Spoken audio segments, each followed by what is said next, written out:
پاشا مخصوص سٹائل میں پینٹ کی پاکٹوں میں ہاتھ ڈالے ہاسپٹل کے کوریڈور میں دیوار سے ٹیک لگائے سر ٹکائے آنکھیں بوندے کھڑا تھا۔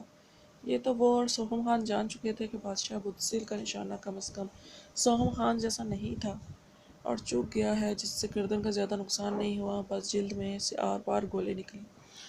مگر ڈاکٹر نے کہا کہ خون زیادہ بہہ گیا ہے، اسی لیے خطرہ تھا۔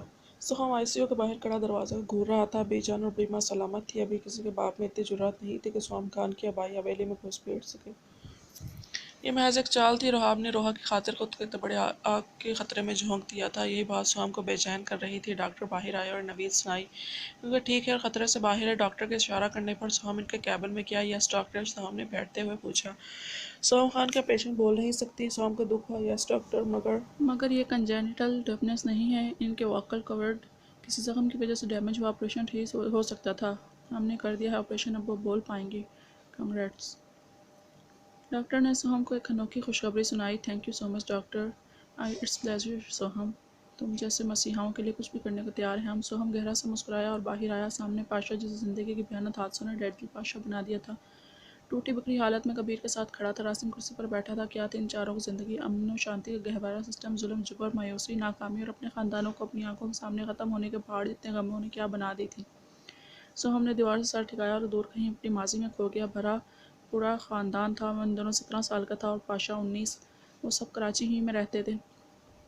پاشا کے بابا ابراہیم سوہم کے بابا کامران خان کے جگری دوست تھے۔ انہیں کہنے پر وہ فیصل آباد سے کراچی شفٹ کر گئے تھے۔ ان کے خاندانوں میں آپس میں گہری دوستی تھی۔ سوہم کے بابا، مما، چھوٹی 2 بہنیں، روح کے پیرنٹس، چچا چچی، ان کے 3، روح کی مما سوہم کی سگی خالہ تھی، پھر پاشا کا پورا خاندان، مما، بابا، 3 بہنیں، کبیر، دادا دادی، سب بے پناہ خوش تھے۔ سوہم کی روحا کے لیے بچپن سے ہی شدت پسندی اور محبت دیکھتے ہوئے اس کے بابا نے ان دونوں کا نکاح کر دیا تھا۔ سوہم بے تحاشا خوش تھا۔ سوہم اور پاشا بچپن سے ہی گہرے دوست تھے۔ پھر ایک دن وہ قیامت آئی جو سب کچھ برباد کر گئی۔ سوہم، پاشا اور کبیر تینوں کالج میں تھے۔ روح بیمار تھی، بڑی ماں اور بی جان کے ساتھ فیصل آباد گئی ہوئی تھی۔ دونوں خاندان ایک ساتھ ایک ہوٹل میں تھے۔ بزنس کی بڑی کامیابی پر ابراہیم نے دعوت دی تھی۔ کچھ ہی دیر میں سوہم، کبیر اور پاشا نے انہیں پیپر دے کر جوائن کرنا تھا۔ وہ آ بھی گئے تھے۔ ہوٹل کے تھوڑی دور اپنی اپنی بائکس پر تھے جب ہوٹل اور گرد و نواح میں ایک بڑا بم بلاسٹ ہوا اور سب کچھ راکھ ہو گیا۔ بے یقینی سے بے یقینی تھی۔ ان کی آنکھوں کے سامنے ان کے خاندان تباہ و برباد ہو چکے تھے۔ چند گٹھریاں تھیں جو لپیٹ کر انہیں میتوں کے نام پر دے دی گئی تھیں۔ ابراہیم ہاؤس میں بی جان اور بڑی ماں کے ماتم آہیں اور سسکیاں گونج رہی تھیں۔ روحا کو اس سب سے بے خبر رکھا گیا تھا، وہ تو پہلے ہی بیمار تھی۔ وہ تینوں بالکل نہیں روئے۔ کس کس کو روتے اور کیوں روتے؟ ان کا پورا خاندان تباہ ہو چکا تھا۔ انہوں نے جلاد جو بننا تھا۔ انہوں دنوں کسی بھی طرح کراچی کے سب سے بڑے ڈان طیفے سے ملے۔ ان کی آنکھوں کی وحشت اور درندگی طیفے کو پسند آئی۔ اتنی سی عمر میں طیفے نے انہیں گنز تھما دی، مگر پاشا نے وہ اس طرح تھاما جس سے وہ شیو کر رہا تھا۔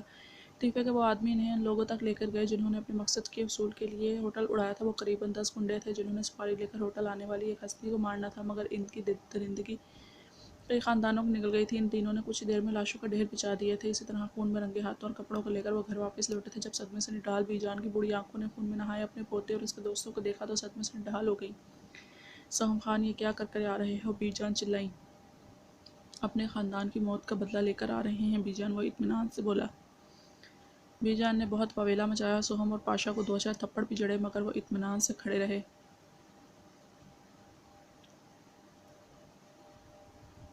کیونکہ بدلہ لے کر وہ سکون محسوس کر رہے تھے۔ پھر پولیس ان تک بہت جلد پہنچ گئی۔ بی جان صدمے سے نڈال بڑی ماں کے ساتھ روحا کو لے کر فیصل آباد اپنی حویلی آ گئی۔ وہ پوچھتی رہتی کہ سب کہاں چلے گئے، مگر بی جان کے پاس اس کو بتانے کو کچھ نہ تھا۔ ادھر وہ تینوں جیل میں تھے جب انہیں دنوں کچھ ضروری کام سے میجر عاصم حسین اپنے کسی کام سے جیل آئے اور ان تینوں اتنے کم عمر لڑکوں کو جیل میں دیکھ کر ان کی ہسٹری سن کر حیران ہوئے۔ میجر عاصم نے ان کا کیس اپنے ہاتھوں میں لیا۔ میجر عاصم کا خاندان بھی ایک دہشت گردی کے واقعے میں ختم ہو چکا تھا۔ انہیں دنیا کی نظر سے چھپانا ضروری تھا، سو میجر نے انہیں ایک مہربان ہستی ریشما کے پاس بھیجا تھا جو تھی تو ایک خواجہ سرا، مگر دنیا کی ٹھوکروں نے اسے بے سہارا اور زمانے کے ستائے لوگوں کے لیے سہارا بنا دیا تھا۔ میجر عاصم کے کہنے پر ایسے بچوں کو اپنے پاس رکھتی تھیں۔ پھر ایک دن سوہم حویلی چلا آیا۔ بی جان حیران ہوئی اور یہ سوچ کر کہ وہ جیل سے بھاگ آیا ہے انہیں اور طیش آیا۔ بی جان نے اس کی بات سنے بغیر اس سے اپنا ہر تعلق توڑ لیا اور اس حویلی سے نکل جانے کو کہا۔ وہ بھی انہیں کا پوتا تھا، تن پن کرتا بغیر اپنی بات سنائے ہر تعلق توڑتا وہاں سے چلا آیا۔ پھر ریشما تھی اور وہ میجر عاصم اور ریشما نے مل کر ان کی تعلیم و تربیت کا خیال رکھا۔ عاصم ان کے پاس تب آیا جب وہ 20 سال کا تھا۔ ماں باپ نے چاؤ میں جلدی شادی کر دی تھی۔ جب اس کی بیوی نے دولت کے حصول کے لیے اس کے پورے خاندان کو زہر دے کر مار ڈالا تب عاصم کے ہاتھوں پہلا قتل اس کی بیوی کا ہوا تھا۔ بے تحاشا نفرت تھی اور ذات سے بے اعتباری اور بد اعتمادی تھی، مگر فانیہ کے پہلے دن کے بولے گئے چند جملے اسے حیوان سے انسان بنا گئے تھے، اس کے جذبات جگا تھے۔ اس چھوٹی سی لڑکی نے اس کی دل کی دنیا تہہ و بالا کر دی تھی۔ اسے بھی میجر عاصم جیل سے نکال کر ریشما کے پاس لائے۔ کومل، ریما اور رجا ریڈ لائٹ ایریا سے ادھڑی ہوئی حالت میں بھاگ کر ریشما کے پاس پہنچی تھی، جنہیں ان کے اکثر اپنے ہی انہیں وہاں تک پہنچانے کا سبب بنے تھے۔ کوڑے کے ڈھیروں سے ان کی لاشیں ملتی ہیں، اگر ریشما کے آدمی بر وقت ان کی مدد نہ کرتے۔ وہ ریشما نہیں، ماں تھی، ان سب کی پرورش کرنے والی ماں، جن کے پاس زمانے کے ستارے ٹھکرائے خواجہ سرا لوگ، اس طرح کے لوگ آتے تھے۔ وقت کسی کے لیے رکتا۔ 7 سال گزر گئے اور تب بھی وہ جلاد بن چکے تھے، مضبوط، طاقتور، چٹانی اعصاب کے مالک۔ یہی نہیں، ڈگریاں ان کے پاس تھیں تو وہ میجر عاصم کے لیے پرائیویٹ ڈیٹیکٹیوز کا کام کرتے تھے۔ باقاعدہ کوئی فیلڈ جوائن نہیں کی تھی، کرتے تو قانون کے پابند ہو جاتے، جو وہ ہرگز نہیں چاہتے تھے، مگر ان کے ایک ایک قدم سے میجر عاصم باخبر رہتے۔ پاشا تو اپنا قانون بناتا تھا، جس میں جب ظلم کرنے والا ہر ہاتھ پات کرتا تو اس کی موت طے ہوتی۔ میجر ہی کی سپورٹ تھی کہ ان کا نام کہیں بھی نہیں آتا تھا، وہ ہر جگہ اطمینان سے جا سکتے تھے۔ نیٹ ورک بہت مضبوط تھا ان کا۔ جس مجرم، درندے، دہشت گرد، ظالم جابر کے آگے قانون بھی بس ہوتا تھا۔ میجر اس کا نام پاشا کی ڈیٹ بک میں ڈال دیتے تھے۔ پھر نہ کوئی عدالت، نہ کوئی کارروائی، نہ گواہ، نہ ثبوت، نہ وکیل، نہ جج۔ پاشا کی عدالت میں ہر درندے کو بس سزائے موت ملتی تھی، بس سزائے موت۔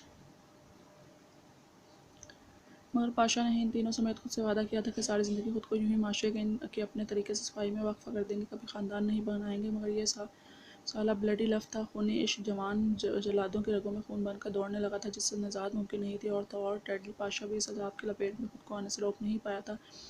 سوہم خان تو بچپن سے روحا کے لیے شدت پسند تھا۔ کبیر بھی نہ بجا۔ سوہم خان، کیا کہا ڈاکٹر نے؟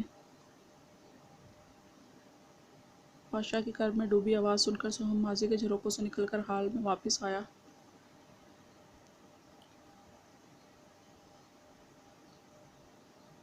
کچھ خاص نہیں، بالکل ٹھیک ہیں بھابھی۔ وہ اطمینان سے بولا۔ روحا بول پائے گی، یہ سرپرائز ہی رکھا۔ تبھی پاشا کا فون رنگ ہوا۔ ٹونی کا نمبر دیکھ کر ماتھے پہ بل آئے، مگر فون یس کر کے کان کو لگایا۔ یس بولو ٹونی سر، زمل میم ہاسپٹل سے اپنی کسی دوست کے گھر جانے کی پلاننگ کر رہی ہیں۔ طلاق کے پیپر دوبارہ بنوائے ہیں، اس طلاق کے بعد شاید وہ اپنے دوست کے بھائی سے شادی کا ارادہ رکھتی ہیں۔ پاشا کو آگ لگی۔ فائن، میں آ رہا ہوں۔ زمل میم کی لگتا ہے ٹانگیں ٹوٹیں گی میرے ہاتھوں سے۔ پاشا نے انگارے چبائے کہ بھئی زمل کے نام پر بے تحاشا شوق، مگر اس بپرے شیر کو کچھ کہنے یا اسے روکنے کی ہمت نہیں تھی، تو کسی میں بھی نہیں تھی۔ ویسے بھی جب زمل کا معاملہ پاشا کے سپرد ہوا تھا، کبیر نے تو مکمل لاتعلقی ہی اختیار کر لی تھی۔ چپ چاپ بیٹھا رہا۔ بادشاہ بناتا ہوا اٹھا۔ سوہم خان، میں اسے اس حالت میں نہیں دے سکتا، خیال رکھنا اس کا، میں زمل کو لینے جا رہا ہوں۔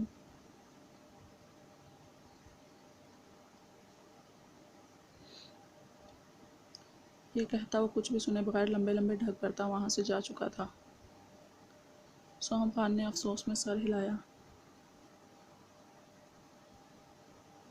کیونکہ اب زمل میڈم تو گئی تھی کام سے۔